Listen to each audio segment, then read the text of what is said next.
does each Christian have a specific angel assigned to him or her?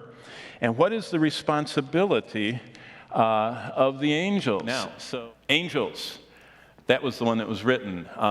Do we have angels assigned to us, and what are their responsibilities? The first verse I think of is Hebrews 1:14, and you might want to look there in your Bible. And it says in Hebrews 1:14 something very interesting. This is before, well, there's a lot of ways you can take this, but I personally interpret it this way. Are they not all ministering spirits sent forth to minister for those who will inherit salvation? So it appears that there are angels assigned that watch over the heirs of salvation.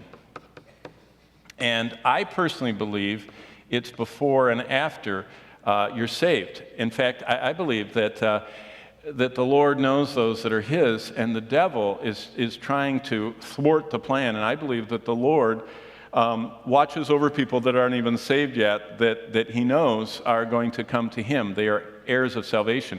So that's the first one I think of. And yes, there are angels. By the way, angel, I mean, it's very hard to just answer one little thing.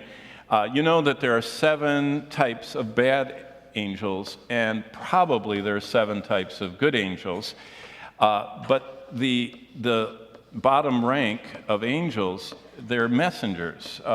Angelos, the word angelos, literally means a messenger. So the basic level, probably the majority of angels are these messenger types. And then among the bad ones on this side, demons are these fallen messengers. But then, you know, that there are all these different ones that are mentioned. And when we were in Job, I told you about that. And the most powerful one, of course, is Lucifer, that's a cherub. So we know exactly what Satan looks like. He has 4 faces, and he's covered with eyes, and all that. But among the good angels, the messengers are these, and they are messengers of God. They watch over heirs. Now, another verse to look at is in Matthew. Jesus said something very interesting in Matthew. In fact, if you look at Matthew 18:10, the Lord, I mean, it's intriguing to study this. And if you ever really want to study, there's a whole chapter in systematic theology that we're studying as deacons and elders by Wayne Grudem on angels, and he really teaches an awful lot about demons. Most of us have no understanding of how the constant occultic overtones in our movies and the games. You know, I mean, I remember when Dungeons and Dragons, you know, people were playing that game and the role-playing and all that, and people started getting alarmed because of the suicides and all the crazy stuff going on.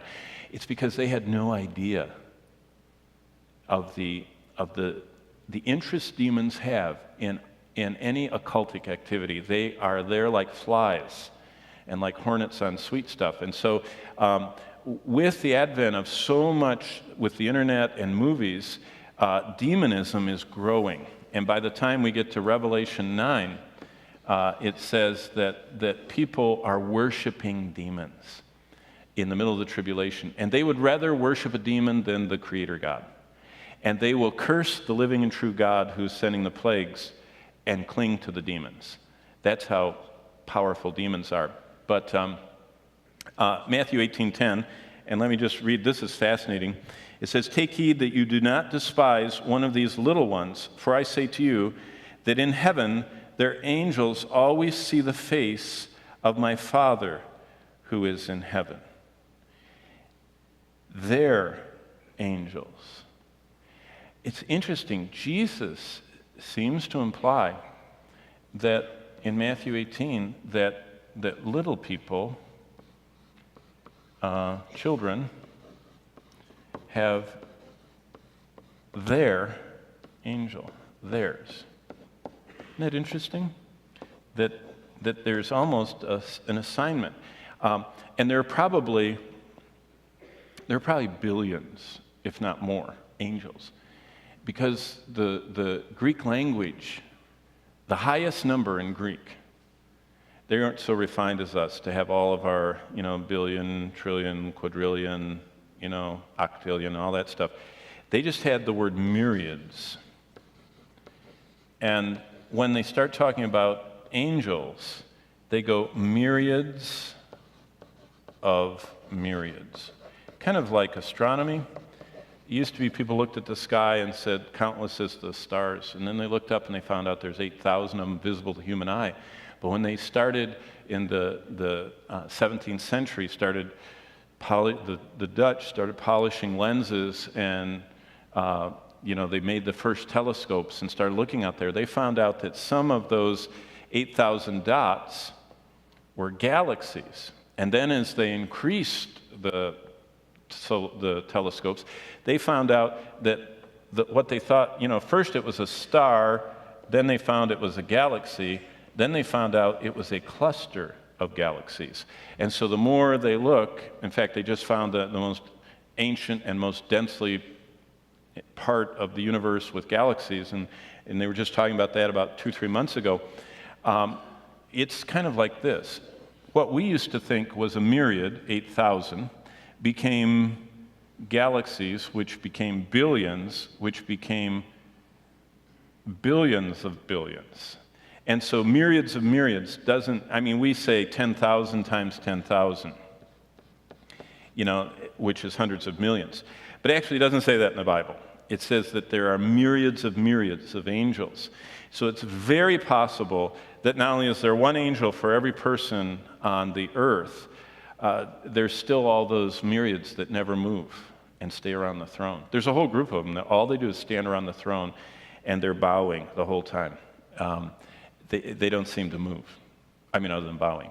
So angels, yes. Are they assigned? Yes. Specifically, and I could go through many others, they're assigned to the heirs of salvation. They're assigned to the little people.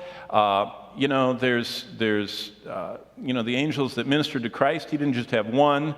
It says angels came and ministered to him. There are the archangels that come back and forth with messages from God. Their responsibility is just basically to serve the Lord. And that's the good side. And the bad side, their responsibility is just to mess things up. And they love being worshipped. And that's why horoscopes and Ouija boards and tarot cards and, black ball and any occultic stuff invites demons.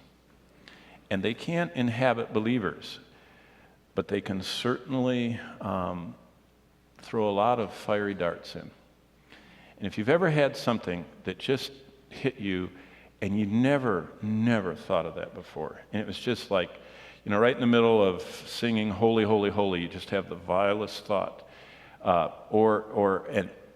just a jolt of almost murderous anger. See, we have to realize that the fiery darts of the evil one are very much the realm, and that's why it says in Ephesians 4, we're supposed to close the door to these. And you ought to read in Ephesians 4 what opens the door to them. Lying opens the door to the underworld. Lust. You know how many young people are being buffeted by demons because they're watching these movies that are, they're just PG-13. They only have a little bit of immorality in them. Demons are like flies for immorality. Wherever it's being allowed in the mind, they start their beachhead there. So that's the bad side. The good side is they're watching over and protecting us.